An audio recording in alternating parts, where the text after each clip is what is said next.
Ok, bonjour les amis, j'espère que vous allez bien. Bienvenue dans cette nouvelle vidéo dans laquelle on va travailler sur l'euro GBP, donc l'euro contre la livre sterling. Donc en général, ce que je fais comme d'habitude, c'est que je commence toujours par identifier ma structure de daily. Donc pour identifier ma structure de daily, c'est tout simple. Je commence déjà en weekly, d'accord? Donc je récupère ma structure en daily comme ça. Donc le daily, c'est quoi? Le daily, c'est toujours le biais fondamental. Parce qu'en général, sur les marchés financiers, la tendance qui prévaut en daily est la tendance macroéconomique, en général, la plupart du temps. Donc le daily, c'est toujours pour moi le biais fondamental. Donc quand j'ai un daily haussier, ça voudra dire que fondamentalement parlant, on est haussier. Si j'ai un daily qui est baissier, ça voudra dire que fondamentalement parlant, j'ai un biais qui est baissier. En l'occurrence ici, sur le daily, d'accord, donc je passe en daily. Donc sur le daily ici, j'ai une structure qui est haussière, d'accord. Donc je trace bien ma structure ici, voilà, et je vais marquer que c'est une structure qui vient du daily. Donc à peine je le fais, qu'est-ce que je vais faire par la suite? C'est d'identifier ma zone de réaction, d'accord. Donc comme zone de réaction, j'ai cette zone-là ici, extrême, qu'on appelle une demande zone, d'accord, donc une zone de demande extrême.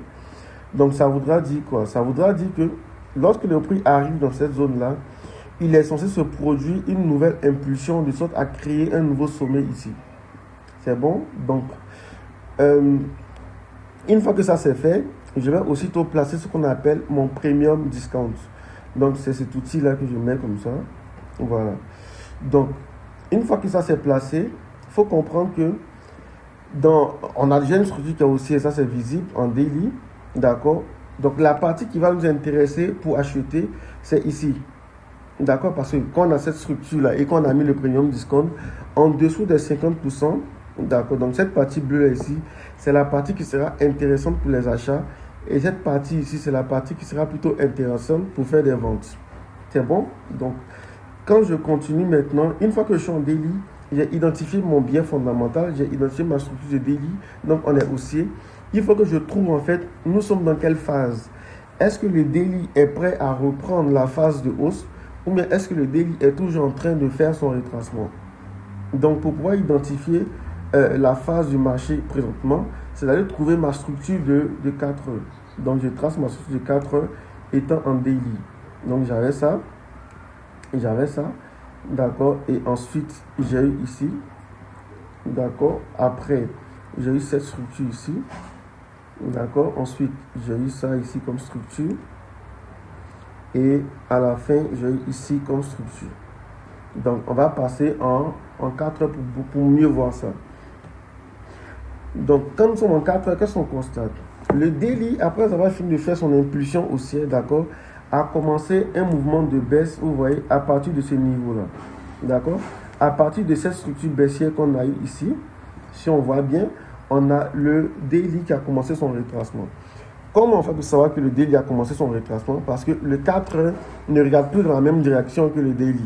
Et qui plus est, le 4 heures commence à faire des sommets et des creux de plus en plus bas. Pendant que le daily, lui, il est dans une dynamique haussière, le 4 heures est en train de faire une tendance baissière.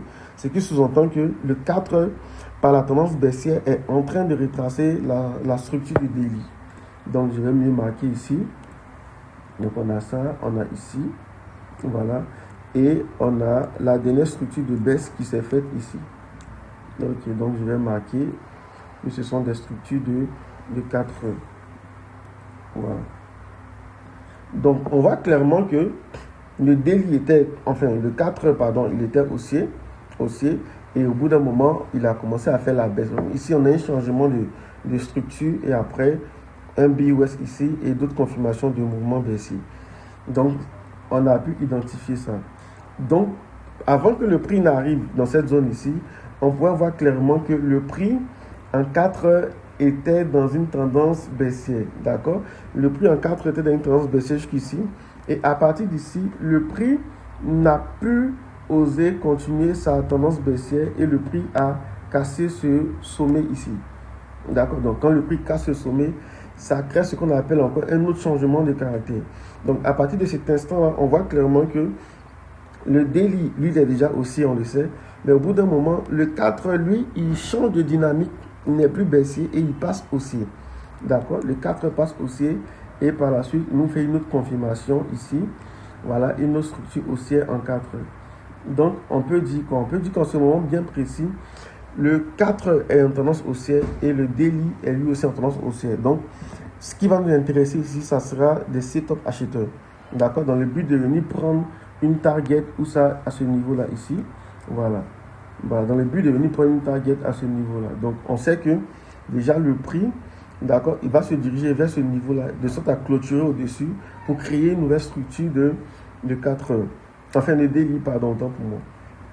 Donc, là, pour le coup, maintenant, ayant identifié ma structure de 4 heures, voici la zone de réaction ici. Donc, ici, j'ai une zone où le prix pourrait potentiellement réagir. D'accord, mais ce que je doute fort, vu comment le prix est en train de descendre, je pense que cette zone-là sera liquidée.